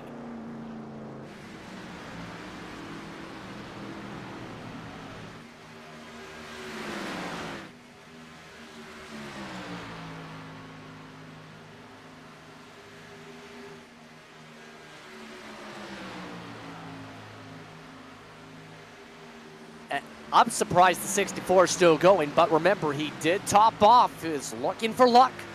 Same can be said for the others who topped off. Phillips, Hodges, and Buck. They were all drivers who lost the pack and tried to save heavy off the start of the run.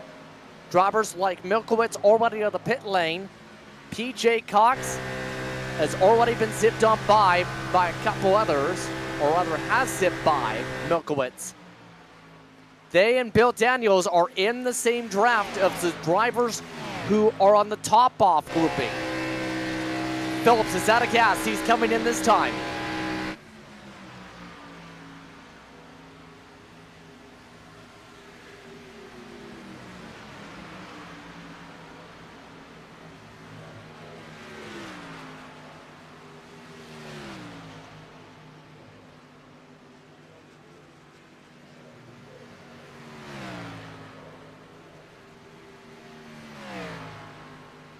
That leaves just a couple left. Keep in mind, PJ Cox, Dustin Buck, Bill Daniels, Christopher Hodges, their packs converged. Britain is now trying to use the one to draft. Here's a look at those who are already pitted. They're running 30-second lap times after the top off, up to a second slower as everybody else trying to extend this run. 34 coming in this time, coming to 5 laps to go. Hodges has to back out. He's running second.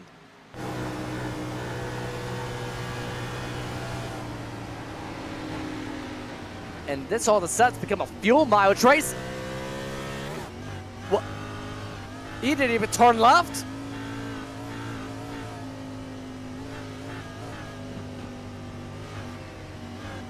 Disaster for Christopher Hodges. That takes him out of the equation. How is the 64 still going is my question. There's the answer. It's pit stop time for the 64. They can only get to 4 laps to go. No black flag. Nope. He did get under the average by sector 1. That's the critical part. It's an average by that line just after the cone. Britain got to 34 to make sure the average was below the mark. And a quick top off.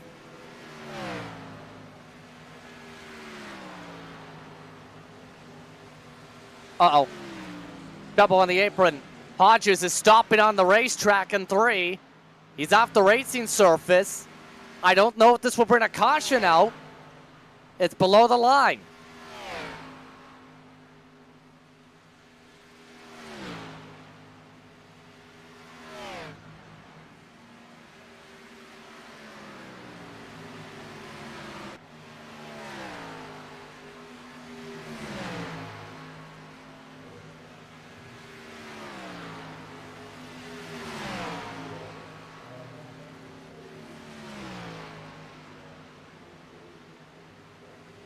So it comes down to 2 drivers with under 3 laps to go. Britain has no help to get there. PJ Cox and Bill Daniels, they have a chance to decide it amongst themselves. Will it be PJ or will it be Bill? PJ Cox, the points leader coming in. Bill Daniels, a one-time race winner entering the night. 2 laps to go from Atlanta.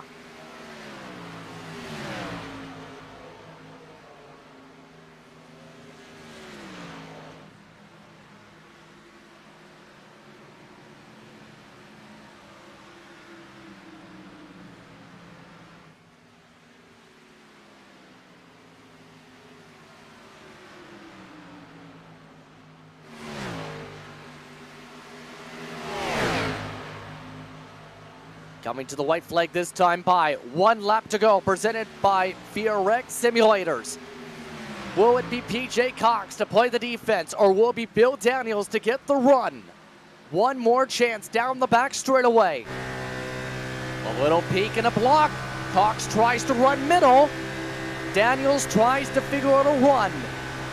He tries to angle it through 3 and 4. One final chance down the front straightaway. Cox has the advantage. Daniels tries a peek, tries to use the apron. Not enough. PJ Cox gets the win to close out the qualifiers for the VRX World Cup.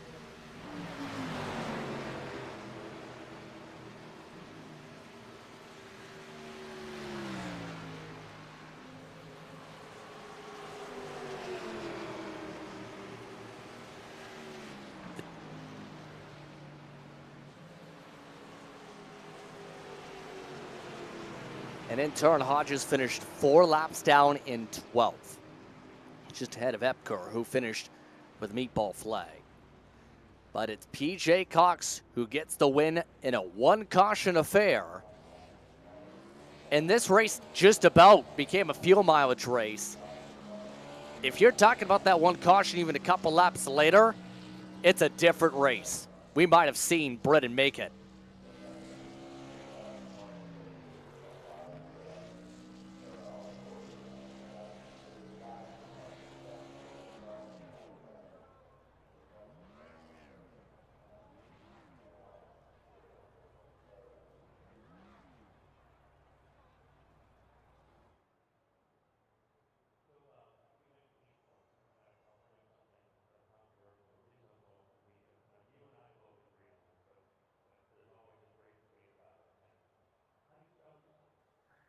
So with that being said, why don't we take a look towards the race results here tonight as things close for the qualifiers to decide which drivers make it in the VRX World Cup next month. PJ Cox, Bill Daniels 1 and 2, about 7 100ths the difference at the line. William Britton, he stretched it the furthest out of anybody and nearly made it work. However, no draft help, just finished 6 seconds back of the leaders on his own. Richard Hurst finishes 4th, his teammate James Wagner in 5th position.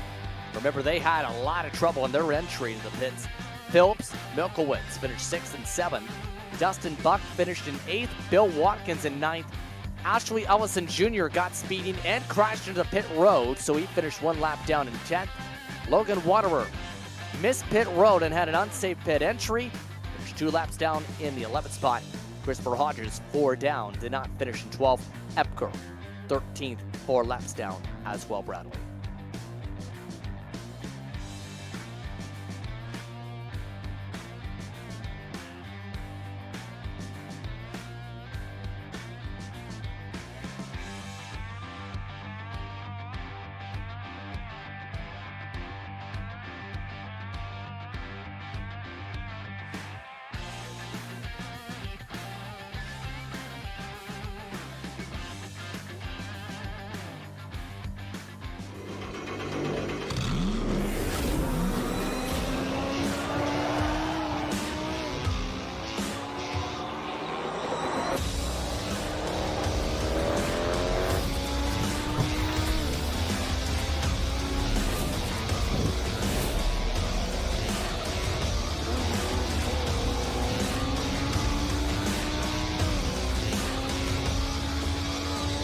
I played a couple of simulators and this was like very responsive, especially the hydraulics and stuff, the motion and stuff was really, really on point. Make you feel like you're really driving, it feels real. It adds so much to the experience. It's just really, really cool. It was pretty awesome.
one-size-fits-all for almost anything in life. So don't settle for a one-size-fits-all setup. Eliminate the frustration in building with an AI-powered personalized toolkit to boost you forward to victory. Optimize your setup and improve your performance over those cookie-cutter builds used by the rest of the pack. Vantage is iRacing.com's first AI setup builder. Save your time and get back to your personal life. Vantage takes any setup for any track and adjusts it specifically to your needs. Choose from over 100 cars for any paved circuit, a custom-tailored experience that's easy to understand and tested to fit any driver's style. Subscriptions as low as $8.50 per month. And for a limited time, new members get a 7-day free trial with unlimited access to all Vantage has to offer. Let Orange Speed Vantage free you of the endless loop of testing and get you back on track to victory lane. Visit orangespeedvantage.ai to get started.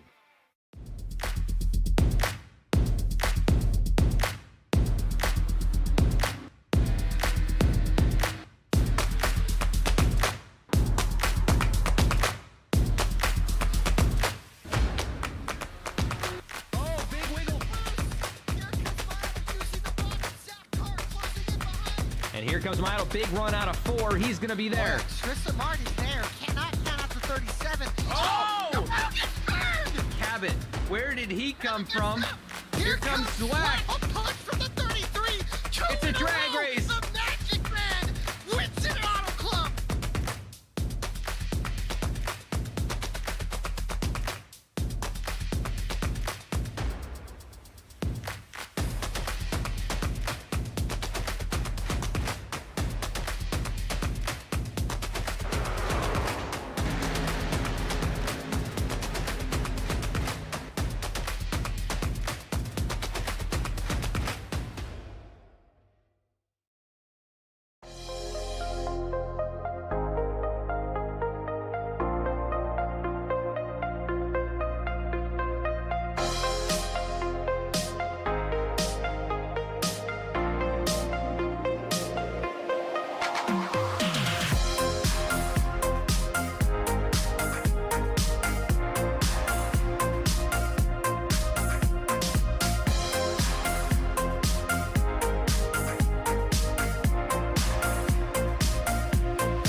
And here comes Milo. Big run out of 4. He's going to be there. Tristan Martin's there. Cannot count out to 37. Oh! The wheel gets burned! Cabot, where did he come from? Here comes Swack. A push from the 33. It's a drag race. The Magic Man wins it Auto Club.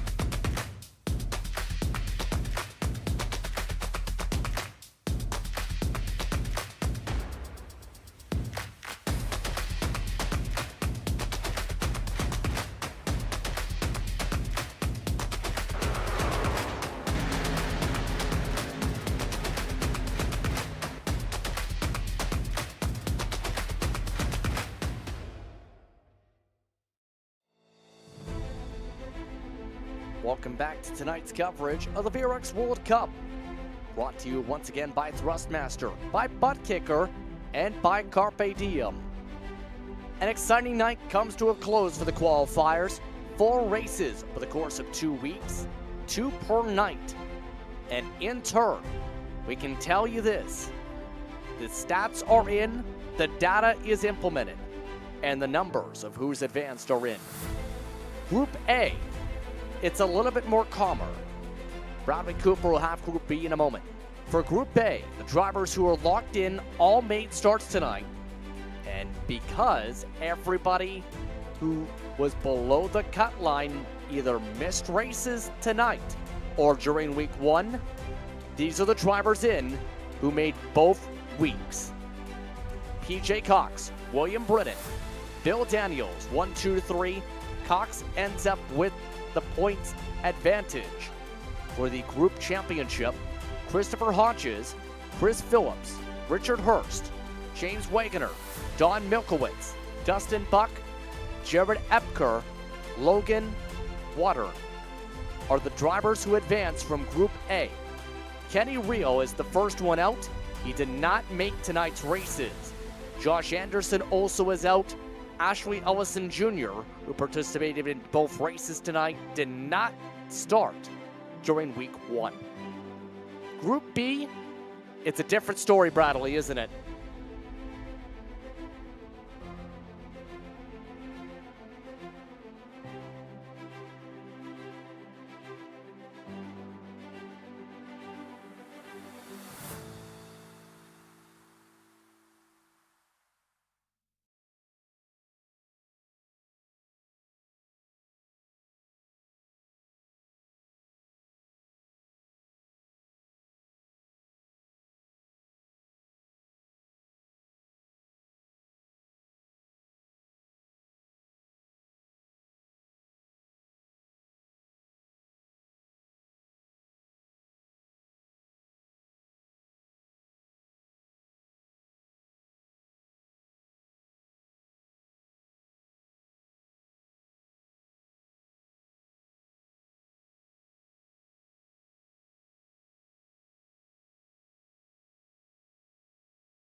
And when you think about it, it's a matter of what could have been with Darnell III.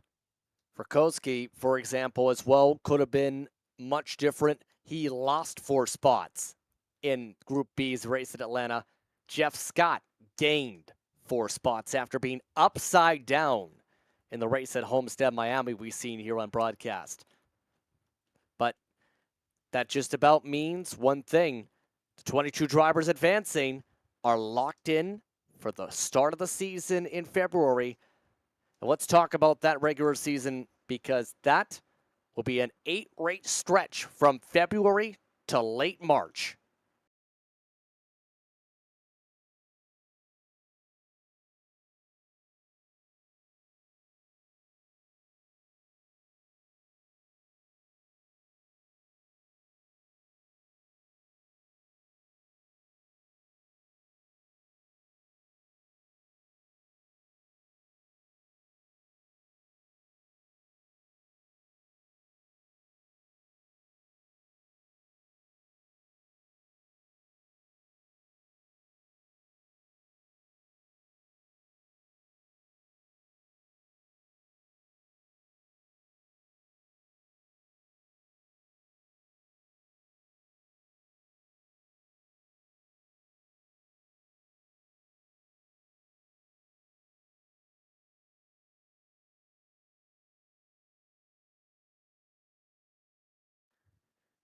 So we hope to have you with us when the series starts off on February the 2nd with a race in what is now in real life called California Speedway, with its midst of reconfiguration for the modern day version. We're at what's essentially the legacy version of California and Fontana to start things off. But on that note, Bradley, I think that just about closes things off. That was an exciting way to close out the qualifiers.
And here comes Milo. Big run out of 4. He's going to be there. Tristan Martin's there. Cannot count out to 37. Oh! The wheel gets burned! Cabot, where did he come from?